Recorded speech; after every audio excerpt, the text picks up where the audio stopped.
Cette semaine, c'était ma première médiatique à Québec, à la salle Albert-Rousseau. C'était vraiment le fun. J'ai vraiment eu beaucoup de plaisir. Moi, les premières médiatiques me stressent plus parce que ça fait quand même 30 ans que je fais ce métier-là. Fait que j'essaie tout le temps de vivre ce show-là comme c'est un show parmi tant d'autres. Il y a, mettons, 2 mois, il y a un mois et demi, la première médiatique me stressait vu que je trouvais que j'avais pas de show encore. J'étais comme Chris, c'est pas, le show est pas où que j'aimerais qu'il soit. Je sais pas si je vais me rendre, mais depuis un mois, depuis même une couple de mois, depuis le début du Club Soda, je suis comme, non, non, Chris, on a un show, puis c'est le fun, il y a le fun à faire, puis le monde aime ça. Fait que, on dirait que c'est là que ça me stressait. Quand je trouvais que c'était mauvais, ça me stressait. Mais, tu sais, parce que je me fous des critiques. Moi, je veux que les gens qui payent pour venir me voir soient heureux. Tu sais, moi, mon but, puis ça, tu l'entends tout le temps, mais c'est vrai avec à peu près tous les artistes que tu payes pour voir, surtout ceux que ça fait longtemps qu'ils font ça. Moi, mon but, c'est pas d'aller chercher des nouveaux fans, c'est que les gens qui m'aiment déjà continuent à m'aimer, ou qu'en fait, ils partent puis ils sentent pas comme s'ils se sont fait avoir. Ça, c'est le pire feeling quand tu vas voir quelqu'un que t'aimes, puis ça m'est déjà arrivé, là, tu sais, tu vas voir un humoriste que tu trouves drôle, puis là, tu fais comme, oh, Chris, ouais, hein, ouais, c'était pas bon, puis là, tu commences à te questionner. Tu fais comme, il était-tu vraiment bon ou c'était moi qui étais épais dans le temps? Et là, tu questionnes ton jugement, tu questionnes lui, tu questionnes quasiment la vie. Je veux pas vivre ça. Moi, je veux que les gens, quand ils partent, quand ils quittent la salle, qu'ils soient heureux. Surtout avec ce show-là. Tu sais, Modeste, c'est tellement léger. Puis je le dis tout le temps. À chaque fois que je parle de Modeste en entrevue, je dis c'est léger. Puis là, le monde font comme OK, c'est plus trash. C'est trash à mort, là. Tu sais, Chris, à la première, j'ai fait une joke sur un enfant afghan qui se fait exploser à la tête. C'est vraiment trash, mais c'est, euh, moi, je suis à une belle place. Je suis heureux de ce temps-ci. Et je pense que ça paraît dans mon humour, de la manière que je l'ai écrit, de la manière que j'ai monté ce show-là. Noir, j'étais en dépression. Le Modeste, je suis heureux. Puis ça paraît. Ça paraît. Le show, il est beaucoup plus léger. Il est beaucoup plus le fun. Il y avait, tu sais, il y a zéro jugement dans ce show-là. Moi, c'est l'affaire que j'haïs le plus, là, quand je vais voir des spectacles d'humour. Quand l'humoriste me fait la petite morale, puis tu me fais filer cheap pour X raisons, ça, il n'y a rien de ça. C'est juste drôle. C'est juste drôle. C'est juste le fun. Et c'est ça. C'était ma première cette semaine. C'est long en crise pour dire c'est ma première. Désolé, je vais prendre une petite gorgée. C'est ma première, puis ça me stressait pas. Mais, parce qu'il y a un mais, moi, je suis diabétique, fait que je le vois que je suis stressé, même quand je me sens pas stressé. Avec, j'ai mon sucre, je vois que, OK, mon sucre est vraiment, il est plus dur à contrôler que d'habitude parce que je suis stressé. Et il était particulièrement dur à contrôler le jour de ma première. Et j'ai le jour de ma première, moi je n'étais pas nerveux, mais les gens autour de moi étaient nerveux. Et moi, je suis quelqu'un qui ressent vraiment ça. C'est pour ça que pendant longtemps, tu sais, je me laissais pas vivre des émotions. Désolé, ça fait des bips, c'est ma machine j'ai une nouvelle pompe d'insuline, puis elle fait des bruits. OK. Ouais, c'est ça. Moi, quand quelqu'un est triste proche de moi, ça me rend réellement triste. Quand quelqu'un est fâché, ça me rend fâché. Quand quelqu'un est anxieux, ça me rend anxieux. C'est pour ça que je me suis tout le temps protégé des émotions pour pas vivre ma vie esti. C'est pour ça que je fais genre d'humour que je fais. Je vois quelqu'un de triste, quelqu'un qui est en train de mourir. Si je laisse ça rentrer dans mon cœur, je vais juste pleurer pendant 4 jours. C'est plus simple juste faire une joke. Faire une joke, détendre l'atmosphère, puis après, je suis capable de tourner à la page. Tout ça pour dire que je vis trop les émotions des autres. Et Soir de première, j'ai vu que tout le monde était nerveux. Tout le monde était nerveux.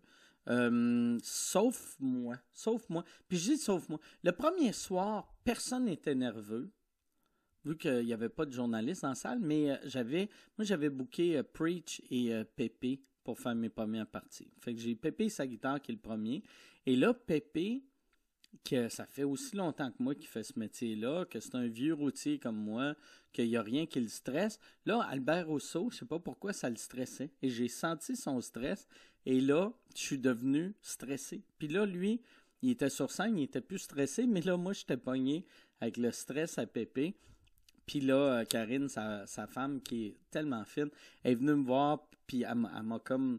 Elle m'a dit ça va bien aller, puis ça m'a déstressé. C'est bien niaiseux, là. Mais ça, c'était le premier soir. Fait que le premier soir, Pépé m'a fait vivre son stress sans le vouloir. Puis là, si Pépé entend ça, Pépé, je veux pas que tu te sentes mal, là, tu sais. Mais c'est juste, j'ai vécu ton stress. Et ça, je le vis à chaque fois que je vais dans un open mic. C'est ça qui est fucked up. Quand je vais dans un open mic, tu sais, comme celui du bordel, des fois, je vais juste... Tu sais, si j'ai de quoi de nouveau à tester, je fais, hey, je vais aller au open mic. Puis tant qu'à être là, je fais, hey, je vais regarder les jeunes, tu sais, voir qu'est-ce qu'ils font.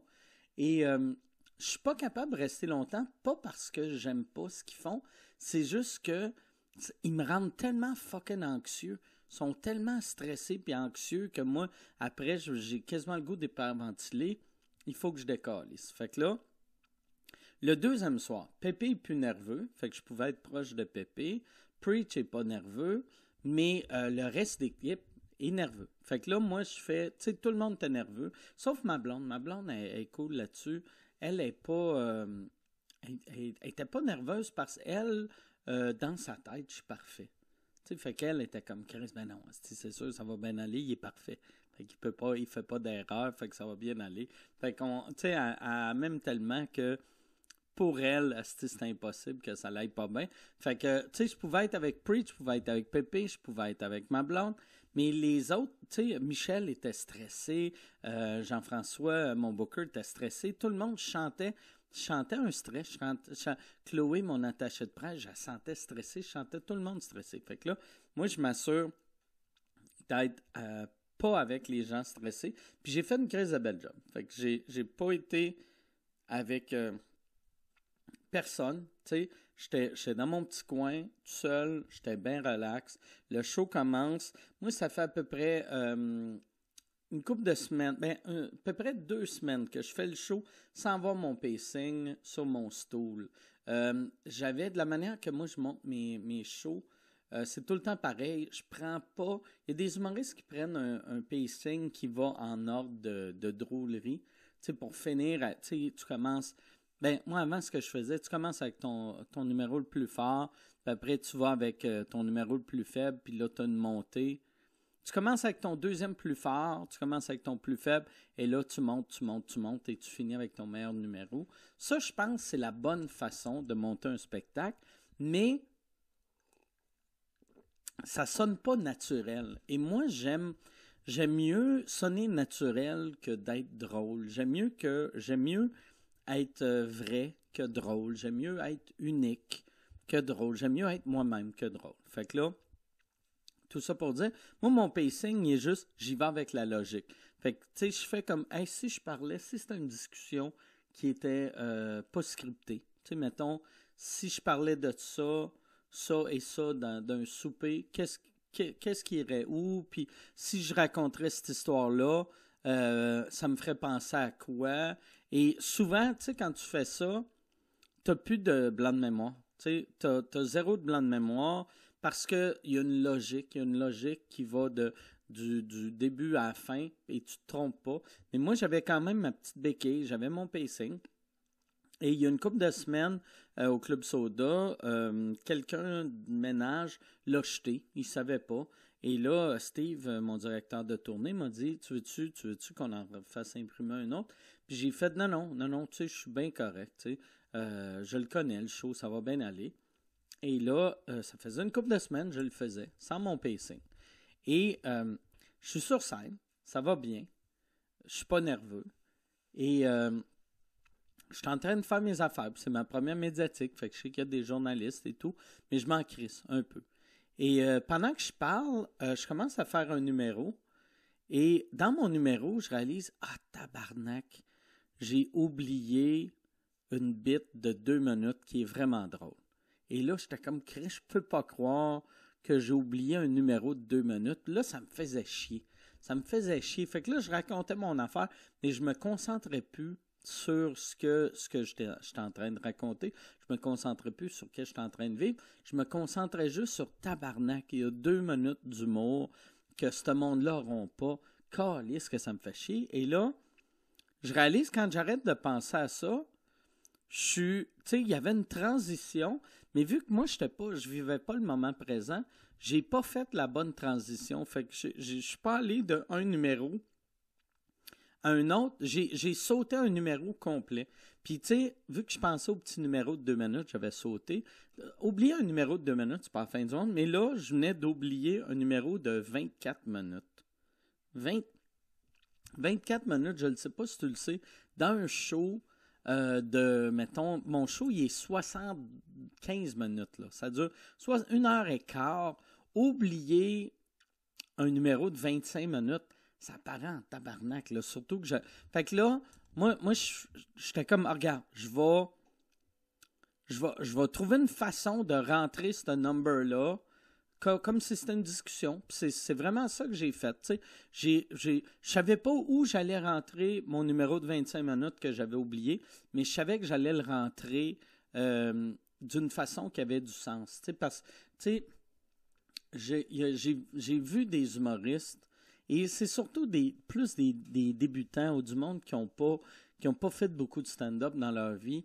Faire « Hey, désolé, j'ai oublié un bout. Je vais vous faire le bout que j'ai oublié. » Puis ça, le public pardonne, mais là, après, quand tu fais ça, ça l'envoie un message au public de « Hey, tout ce que je te raconte est arrangé. Il n'y a rien de naturel. » Fait qu'on dirait, moi, je vois ça, puis je décroche. Puis je voulais pas faire ça. Fait que là, je m'étais dit, OK, je vais trouver une façon de rentrer mon numéro de 24 minutes dans le show. Puis mon numéro de 2 minutes, ça, je pouvais pas le rentrer dans le show parce qu'il ne fitait pas nulle part ailleurs. Puis ça, je l'avais réalisé pendant que j'y pensais, pendant que j'avais oublié le 24 minutes. Fait que là, je me suis dit, OK, là, on va vraiment vivre le moment fucking le plus présent possible et je vais avoir un lien parfait puis on va rentrer ça dans le show. Et Steve, qui est mon directeur de tournée, mais qui est aussi mon éclairagiste, lui, il est en arrière, puis lui, il capotait. Lui puis Michel, les deux capotaient. Tu sais, Steve, je le sentais pas nerveux avant le show, mais pendant le show, il était nerveux en tabarnak, parce que là, lui, il se disait, Chris, c'est une première. Il a oublié, puis ça fait pas longtemps que moi et Steve, on travaille ensemble, tu sais. Ça fait même pas 1 an, tu sais. Fait qu'il était comme, asti, ça va être quoi les critiques de ce show-là? Un spectacle qui a duré 42 minutes, tu sais. Fait que là, il était nerveux, puis lui, tu sais, il a fait des looks pour chaque numéro, des mini-transitions d'éclairage, puis c'est rien de majeur, là, tu sais. Mais, mettons, quand tu parles de, on va dire, tel sujet, il éclaire un peu en bleu. Quand tu parles de tel autre sujet, il éclaire sans rouge. Puis tout a sa place, tout a sa logique. Mais là, il était comme, là, j'éclaire quoi avec quelle couleur, asti? Puis il était perdu, il était stressé pour moi. Et j'ai réussi à rentrer, là, pendant que je parlais. Je savais pas où j'allais mettre mon numéro. Mais, puis je dis mon numéro, en fait, c'est 2 numéros, mais qui durent, c'est un bloc qui dure comme 20. Steve m'a dit 24 minutes, mais moi, je pense que c'est plus, ouais, c'est à peu près ça. C'est 20-25, là, c'est peut-être même une demi-heure. Mais, un moment donné, j'ai fait, asti, ça fit parfait là. Je l'ai rentré. Et ça n'a pas paru. Ça a levé autant que ça marche tout le temps. C'est vraiment là, ça a marché au bout. Personne ne s'est rendu compte que j'avais fait un fuck. Et quand j'ai fini ce numéro-là, j'ai pris une mini-pause. Je suis allé, j'ai pris une gorgée. Et j'ai un de mes chums qui était dans la salle qui m'a demandé, parce que j'y ai dit après, j'ai fait tabarnak. Ah ouais, j'ai oublié un bout. Puis il a dit, ouais, c'était-tu. j'avais pas remarqué, mais c'était-tu là? Tu sais, parce qu'un bout de temps, t'as arrêté, prendre une gorgée, puis t'avais de l'air comme tu pensais à « Hey, qu'est-ce que je vais dire? » Puis j'ai fait « Non, je me disais pas que je vais dire. » J'étais en train de prendre une gorgée, puis j'étais fier de moi. J'étais comme « Tabarnak, que c'est hot, asti. T'as réussi à sauver le show sans que personne s'en rende compte. » Puis le show, il était pas moins bon que d'habitude. Tu sais, il était tout était parfait. J'étais tellement content, j'étais tellement fier de moi. Puis on a fini le show, puis j'ai été vraiment content. J'ai eu je suis allé voir le public un peu après. Chose que je fais pas tout le temps, mais il y avait bien du monde qui voulait me rencontrer. Fait que je suis allé les voir. Vraiment des beaux commentaires. J'ai eu des belles critiques. Je suis vraiment chanceux. Je suis vraiment chanceux. Je suis dans une belle zone en ce moment, mentalement. Émotivement, tout, physiquement, même, je suis dans une belle zone, mais humoristiquement, j'ai vu que, tu sais, là, ça fait 13 ans que je fais sous-écoute, ça fait 8 ans qu'on fait sous-écoute live à chaque semaine, live devant le public, tu sais, au bordel. Puis j'ai réalisé que les 8 dernières années de faire sous-écoute devant le public font que je sais tout le temps que je vais tomber sur mes pattes. Tu sais, j'ai jamais eu une seconde de stress de « Oh, Christ, que c'est que je vais faire? » J'étais juste « OK, j'étais en mode de solution. » Puis j'étais vraiment content. J'étais vraiment content. Fait que je suis content. Si vous n'avez pas encore vu le show s'en vient. Tu sais, à chaque fois, moi, c'est tout le temps un work in progress. Puis c'est tout le temps ça pour tout le monde. Le show, il est rendu bon. Le show, il est rendu bon, puis il va juste s'améliorer. On va le faire. Il nous reste encore, je pense, c'est 16 dates au Club Soda que sont toutes sold out, sauf les deux derniers soirs à 9h30. Parce qu'on fait des shows à 7h puis à 9h30. Les deux derniers de 9h30 ne sont pas sold out, mais ça va être sold out quand même assez vite. Club Soda, c'est une salle de 530. Je pense que ces soirs-là, on est rendu à 350 par soir, même peut-être 400. Fait qu'il reste, on va dire, 300 billets. Puis juste quand on va faire la première médiatique à Montréal, avec les critiques, ça va faire vendre. Tu sais, on va être sold out, c'est sûr. Fait que si tu veux des billets pour Montréal, il ne te reste plus grand temps. Si tu veux des billets pour Québec, on vient d'annoncer d'autres supplémentaires au mois de septembre, 23-24, que ça s'est vendu crissement vite, mais il reste encore des billets au balcon. Puis c'est ça. Mais allez sur mikeward.ca. Si tu veux des billets, c'est mikeward.ca. Le show, il est bon. Tu vas aimer ça. Puis merci beaucoup de m'avoir écouté. Puis c'est ça. Passez une belle journée. Puis je suis content, le frigidaire. Au début, le frigidaire faisait du bruit, puis là, il fait plus de bruit. Fait que c'est ça. Cheers!